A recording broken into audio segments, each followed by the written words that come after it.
Ladies and gentlemen, welcome back to the analysis of YOLENO TV. I hope you're well from wherever you're watching this channel. Now, it seems the UDA people are finally disowning what they called hustlers. You see, the last video we did yesterday, I talked about NYORO, and I said NYORO has been missing in action lately,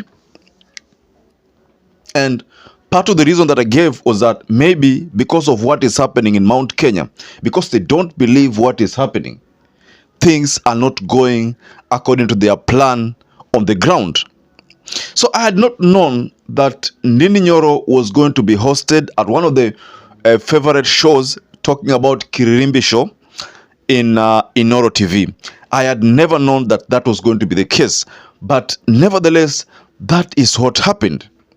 So now, in that session, it was not only NYORO, but from what I gathered, Nderitu Murithi, the former governor for Laikipia County, was also one of those who were invited for that show.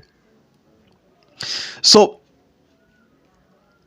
one of the things that caught my attention, ladies and gentlemen, was on the question of hustlers. But you see, for the first time, Kiharu Member of Parliament Samuel NYORO fearlessly responded to that question that was raised by the INOORO TV journalist about Ruto's plan of uplifting the lives of hustlers.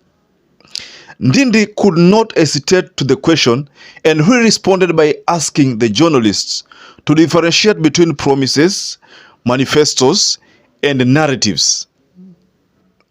Ndindi revealed that William Samoei Ruto used hustler as a narrative and not a promise to Kenyans. A narrative. And this is what he said. This is a question that I have been asked by many people. I think it is a high time for me to remind to this hitching question. The same way Raila Odinga used TBIM as his way to get votes, it is still the same way Ruto, William Samoei, used popular hustlers nation narrative to access Kenyans and get votes. He went further to say this was Ruto's tactic of getting votes from Kenyans.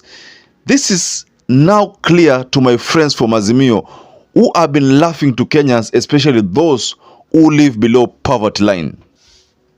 This is what has made me bring this analysis, ladies and gentlemen. So I want us to go into this statement that NYORO has revealed, that hustlers was just a ploy, was just a narrative, wasn't a promise, wasn't even in the manifesto.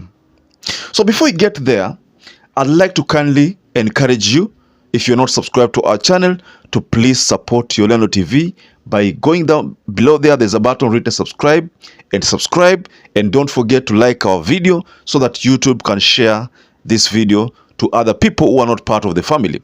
Now, if you have supported us by subscribing or liking, I want to tell you here that I'm forever grateful for that support, because without that support, this channel cannot grow. So let's head over to this statement by NYORO. I maintain that that message will face severe backlash from the people who have all along considered themselves as hustlers, and people who have all along knew that maybe UDA government is planning something on how to still alleviate them from their hustlers, status. But what NYORO has said, it is saying that what Ruto used as hustlers is the same as what Raila kept using as TBIM. So I don't know whether people, especially those who voted for this regime, will agree with NYORO. I know there are so many people who will disagree with NYORO, because when William Ruto brought this narrative, he said, mtatolewa chini, mpelekwe juu. Whether it was called TBIM, whether it was called hustlers, whether it was called anything, the idea was mtatolewa chini, mpelekwe juu, and that is what sank in the minds of so many people who voted for this regime. That is why I keep maintaining, and it's available there in the public domain, that 7 million people never voted. Why? Because they were unsure about these hustlers that was being pushed. I remember Atwoli some times back talked about this class war, that the issue of hustlers was going to create a class war. What Ndindi Nyoro is experiencing right now is exactly what Francis Atwoli said back then, the class war. So Ndindi Nyoro is experiencing the fear of this class war. So we can comfortably say Ndindi Nyoro is trying to water down this narrative of hustlers because it is a major threat, and it is one of the reasons that the regime might not succeed in a re-election. If at all re-election is held today, that is not going to happen. You know, this message has been echoed by people like Cosmo Choi.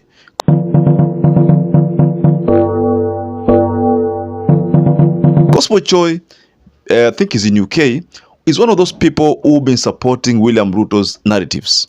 And he told William Ruto sometimes back there, punguza makali ya ushuru, punguza.